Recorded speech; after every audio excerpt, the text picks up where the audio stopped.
আজ আমি স্পেশাল মশলায় একটা চিকেন কারির রেসিপি শেয়ার করছি, যেটা গরম ভাত, রুটি, লুচি, পরোটা, নান, ফ্রাইড রাইস, পোলাও সব কিছুর সাথেই খেতে কিন্তু অসাধারণ লাগবে। তৈরি করাটা খুবই সহজ। নমস্কার বন্ধুরা, গীতাস রান্না বানাতে আপনাদের সবাইকে স্বাগত।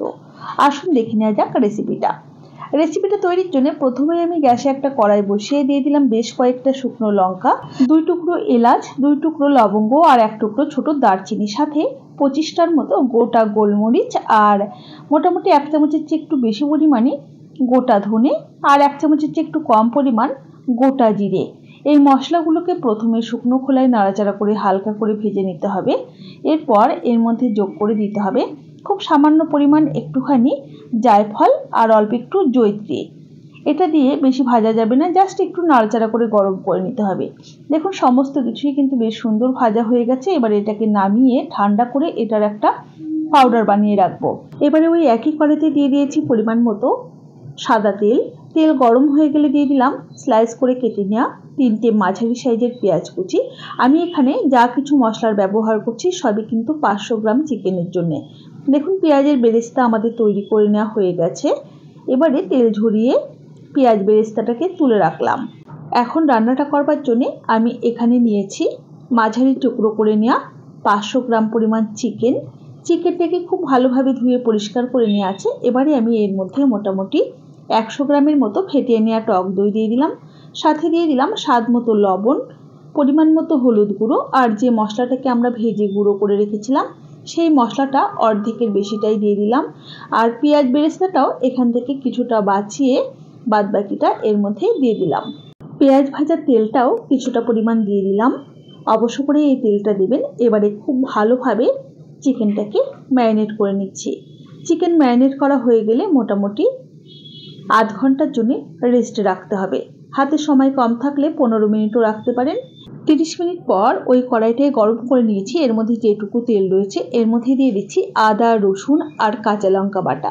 আমি ঝালের জন্য এখানে কাঁচা লঙ্কাই ব্যবহার করেছি, চাইলে কিন্তু লঙ্কার গুঁড়ো আপনারা ব্যবহার করতে পারেন।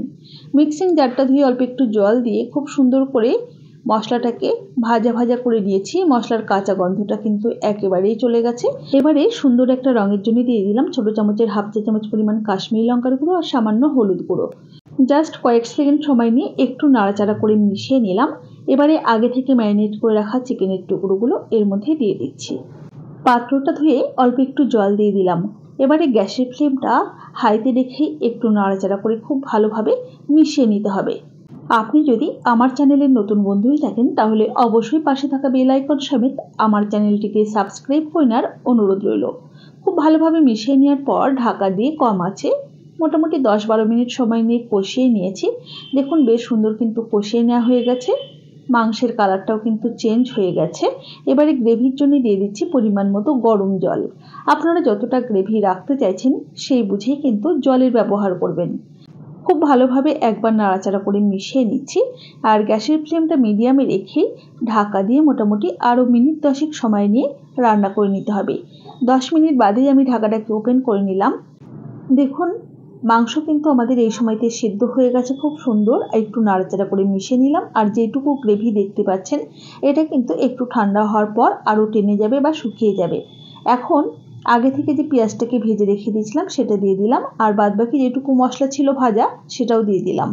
খুব ভালোভাবে একবার নাড়াচাড়া করে মিশিয়ে নিচ্ছি আর গ্যাসের ফ্লেমটা একদম কমিয়ে রেখে ঢাকা দিয়ে মিনিট 2 রান্না করব। তারপর গ্যাসের ফ্লেমটা বন্ধ করে কিছুক্ষণ এভাবেই স্ট্যান্ডিং টাইমে রেখে পরিবেশন করে দেব। যাই হোক, আমার এই চিকেন কারির রেসিপিটা আপনাদের কেমন লাগলো অবশ্যই আমাকে কমেন্ট বক্সে কমেন্ট করে জানাতে ভুলবেন না যেন। ভালো লাগলে অবশ্যই একটা লাইক করবেন আর বন্ধুদের সাথে প্রচুর প্রচুর শেয়ার করবেন। তাহলে আজ এই পর্যন্তই। সকলে ভালো থাকবেন, সুস্থ থাকবেন। হাজির হয়ে যাব নতুন কোনো রেসিপি নিয়ে। ধন্যবাদ।